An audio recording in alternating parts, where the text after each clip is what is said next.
ಜಿಲ್ಲೆಯಲ್ಲಿ ಕೈಗಾರಿಕೆ ಸ್ಥಾಪನೆಗೆ ಆದ್ಯತೆ ನೀಡುವುದಾಗಿ ಸಂಸದ ಸಾಗರ್ ಖಂಡ್ರೆ ಭರವಸೆ ನೀಡಿದರು. ಭಾಲ್ಕಿ ಪಟ್ಟಣದ ಜಿಎಚ್ ಶಿವಮಠ ನಿಡಗುಂದಿ ಕೈಗಾರಿಕಾ ತರಬೇತಿ ಸಂಸ್ಥೆಯಲ್ಲಿ ನಾಡೋಜ ಡಾಕ್ಟರ್ ಬಸವಲಿಂಗ ಪಟ್ಟದೇವರ ಅಮೃತ ಮಹೋತ್ಸವ ಅಂಗವಾಗಿ ಜಿಲ್ಲಾ ಕನ್ನಡ ಸಾಹಿತ್ಯ ಪರಿಷತ್ತು ಮತ್ತು ಮಹೀಂದ್ರಾ ಆ್ಯಂಡ್ ಮಹೀಂದ್ರಾ ಕಂಪನಿ ಸಹಯೋಗದಲ್ಲಿ ಆಯೋಜಿಸಿದ ಅಪ್ರೆಂಟಿಸ್ ತರಬೇತಿ ಕ್ಯಾಂಪಸ್ ಸಂದರ್ಶನ ಕಾರ್ಯಕ್ರಮ ಉದ್ಘಾಟಿಸಿ ಅವರು ಮಾತನಾಡಿದರು. ಗಡಿಭಾಗದಲ್ಲಿ ನಾಡೋಜ ಡಾಕ್ಟರ್ ಬಸವಲಿಂಗ ಪಟ್ಟದೇವರು ಶೈಕ್ಷಣಿಕ ಕ್ರಾಂತಿ ಗೈದಿದ್ದಾರೆ. ಅವರ ಸಮಾಜ ಸೇವೆ ಎಲ್ಲರಿಗೂ ಪ್ರೇರಣೆಯಾಗಿದೆ.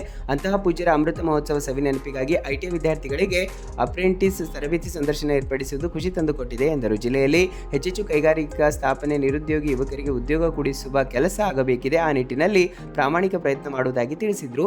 ಐಟಿಐ ಪೂರೈಸಿದವರಿಗೆ ವಿಪುಲ ಅವಕಾಶಗಳಿವೆ. ವಿದ್ಯಾರ್ಥಿಗಳು ತಮ್ಮ ಹಾಜರಾತಿ ಉತ್ತಮವಾಗಿರಿಸಿಕೊಂಡು ಪ್ರತಿಷ್ಠಿತ ಕಂಪನಿಗಳಲ್ಲಿ ಉದ್ಯೋಗ ಪಡೆದುಕೊಳ್ಳಬೇಕೆಂದು ತಿಳಿಸಿದರು. ಸಾನ್ನಿಧ್ಯ ವಹಿಸಿ ಹಿರೇಮಠ ಸಂಸ್ಥಾನದ ಪೀಠಾಧಿಪತಿ ಗುರುಬಸವ ಪಟ್ಟದೇವರು ಮಾತನಾಡಿ, ನಮ್ಮ ಭಾಗದ ವಿದ್ಯಾರ್ಥಿಗಳಲ್ಲಿ ಅದ್ಭುತ ಪ್ರತಿಭೆ ಅಡಗಿದೆ. ಅದನ್ನು ಗುರುತಿಸಲು ಸೂಕ್ತ ವೇದಿಕೆ ಕಲ್ಪಿಸುವ ಅಗತ್ಯವಿದೆ. ಪೂಜ್ಯರ ಅಮೃತ ಮಹೋತ್ಸವ ನೆಪದಲ್ಲಿ ನಮ್ಮ ಭಾಗದ ವಿದ್ಯಾರ್ಥಿಗಳಿಗೆ ಮಹೀಂದ್ರಾ ಕಂಪನಿಯವರು ಅಪ್ರೆಂಟಿಸ್ ತರಬೇತಿ ಸಂದರ್ಶನ ಆಯೋಜಿಸಿರುವುದು ಸಂತಸ ಸಂಗತಿ ಎಂದು ತಿಳಿಸಿದರು. ಜಿಲ್ಲಾ ಕನ್ನಡ ಸಾಹಿತ್ಯ ಪರಿಷತ್ನ ಕೋಶಾಧ್ಯಕ್ಷ ಶಿವಶಂಕರ್ ಟೋಕ್ರೆ ಮಾತನಾಡಿ, ಜಿಲ್ಲೆಯಲ್ಲಿ 72 ಕೈಗಾರಿಕಾ ತರಬೇತಿ ಸಂಸ್ಥೆಗಳು ಕಾರ್ಯನಿರ್ವಹಿಸುತ್ತಾ ಇದೆ. ಆದರೆ ಹೇಳಿಕೊಳ್ಳುವಂಥ ಒಂದು ಕೂಡ ಕೈಗಾರಿಕೆ ಇಲ್ಲ. ಸಂಸದರು ಕಾಳಜಿ ವಹಿಸಿ ಜಿಲ್ಲೆಯಲ್ಲಿ ಕೈಗಾರಿಕಾ ಸ್ಥಾಪನೆಗೆ ಒತ್ತು ನೀಡಬೇಕೆಂದು ಮನವಿ ಮಾಡಿದರು. ಪ್ರಾಚಾರ್ಯ ದೇವರಾಜ್ ಕೊಂಬಾರ್ ಅವರು ಅಧ್ಯಕ್ಷತೆ ವಹಿಸಿದರು. ಈ ಸಂದರ್ಭದಲ್ಲಿ ಮಹೀಂದ್ರಾ ಕಂಪನಿಯ ವ್ಯವಸ್ಥಾಪಕಿ ಯಾಸ್ಮೀನ್ ಸುನೀಲ್, ಸರ್ಕಾರಿ ಐಟಿಐ ಕಾಲೇಜಿನ ಪ್ರಾಚಾರ್ಯ ಪ್ರಭು, ಎಸ್ವಿಇ ಐಟಿಐ ಕಾಲೇಜಿನ ಪ್ರಾಚಾರ್ಯ ಸಂಗಪ್ಪ ಹುಲ್ಸುರೆ, ಪ್ರವೀಣ್ ಹಿರೇಮಠ, ರಾಜ್ಕುಮಾರ್ ಕಲ್ಸೆಟ್ಟೆ, ಬಸವರಾಜ ಗೋರ್ನಾಳೆ, ಮಲ್ಲಿಕಾರ್ಜುನ ಮೇತ್ರೆ, ಪ್ರೇಮ್ ಕೊರಾಳೆ ಸೇರಿದಂತೆ ಹಲವರು ಇದ್ದರು. ಸುರೇಶ್ ಪುರವನ್ ಸ್ವಾಗತಿಸಿದರು. ರಾಜ್ಕುಮಾರ್ ಸ್ವಾಮಿ ನಿರೂಪಿಸಿ ವಂದಿಸಿದರು.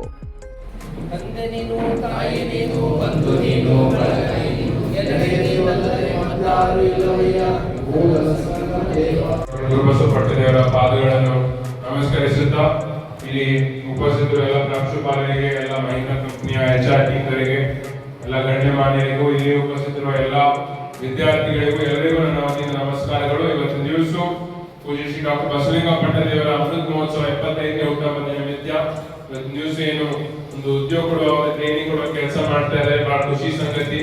ಈಗ ನಾನು ನೋಡಿದ ಪ್ರಕಾರ ನನಗೆ ಈ ಸಂಸ್ಥೆ ಆದ್ಮೇಲೆ ಎಲ್ಲಕ್ಕಿಂತ ನನಗೆ ಜಾಸ್ತಿ ನನಗೆ ಅರ್ಜಿಗಳು ಬರೋದೇ, ಈಗ ಎಲ್ಲಾದ್ರೂ ಒಂದ್ ಕಡೆ ನಮಗೆ ಉದ್ಯೋಗ ಇಸ್ಕೊಡ್ರಿ, ಎಲ್ಲಾದ್ರೂ ನಮಗೆ ಒಂದ್ ಕಡೆ ಜಾಬ್ ಇಸ್ಕೊಡ್ರಿ ಅಂತಾನೆ ಬರ್ತಾರೆ. ಏನು ಮಹೀಂದ್ರಾದವರು ಬಂದು ಇವತ್ತಿನ ದಿವಸ ನಿಮಗೆ ಟ್ರೈನಿಂಗ್ ಮತ್ತು ಜಾಬ್ ನಿಮಗೆ ಕೊಡಿಸ್ತಾ ಇದ್ದಾರೆ ಇವತ್ತಿನ ದಿವಸ, ಅದು ಬಹಳ ಖುಷಿ ಸಂಗತಿ. ಅದರ ಜೊತೆ ನಮ್ಮ ಸರ್ ಹೇಳಿದ್ರು, ಇದರಲ್ಲಿ ಕೈಗಾರಿಕೆ ಕೊರತೆ ಇದೆ, ಟ್ರೈನಿಂಗ್ಗೋಸ್ಕರ ಕೈಗಾರಿಕೆ ಬೇಕಾಗಿದೆ ಅಂತ. ಅದನ್ನು ಕೂಡ ನಾನು ಮುಂಬರುವ ದಿನಗಳಲ್ಲಿ ತರೋದಕ್ಕೆ ಪ್ರಯತ್ನ ಮಾಡ್ತೀನಿ ಅಂತ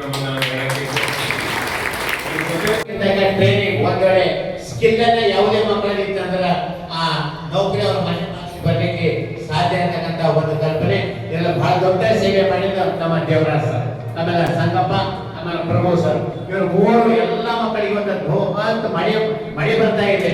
ಸುಮಾರು ಹಳ್ಳಿಗಳಲ್ಲಿ ಸಂಪರ್ಕ ಕಡಿತಿದೆ. ಆದ್ರೂ ಕೂಡ ಇವತ್ತು ನೂರಾರು ಮಕ್ಕಳು ಕೋಶಕ್ಕೆ ಬಂದು ಕ್ಯಾಂಪಸ್ ಅಂತ ಸಂದೇಶ ಮಾಡಿದ್ದಾರೆ. ನಮ್ದೆಲ್ಲ ದೊಡ್ಡ ಭಾಗ್ಯ ಇದೆ. ಹಣ ಒಬ್ಬೊಬ್ಬರು ಹೆಚ್ಚಿರ್ಬೋದು, ಸಂಪತ್ತು ಹೆಚ್ಚಿರ್ಬೋದು, ಅಧಿಕಾರ ಹೆಚ್ಚಿರ್ಬೋದು, ಅವೆಲ್ಲ ಇರಬೇಕು.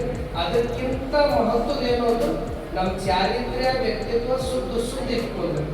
ಅದು ಯಾರು ಸುದ್ದಿ ಇಟ್ಕೊತಾರ ಅವರೇ ಜಗತ್ತಿನ ದೊಡ್ಡ ಶ್ರೀಮಂತರು, ಆ ಶ್ರೀಮಂತಿಕೆಯನ್ನ ಹೆಚ್ಚಿಸ್ಕೊಳ್ಬೇಕಾದ್ರ ನಮ್ಮ ನಡೆ, ನುಡಿ, ಆಚಾರ, ವಿಚಾರ ಸುದ್ದಿ ಇಟ್ಕೋಬೇಕು.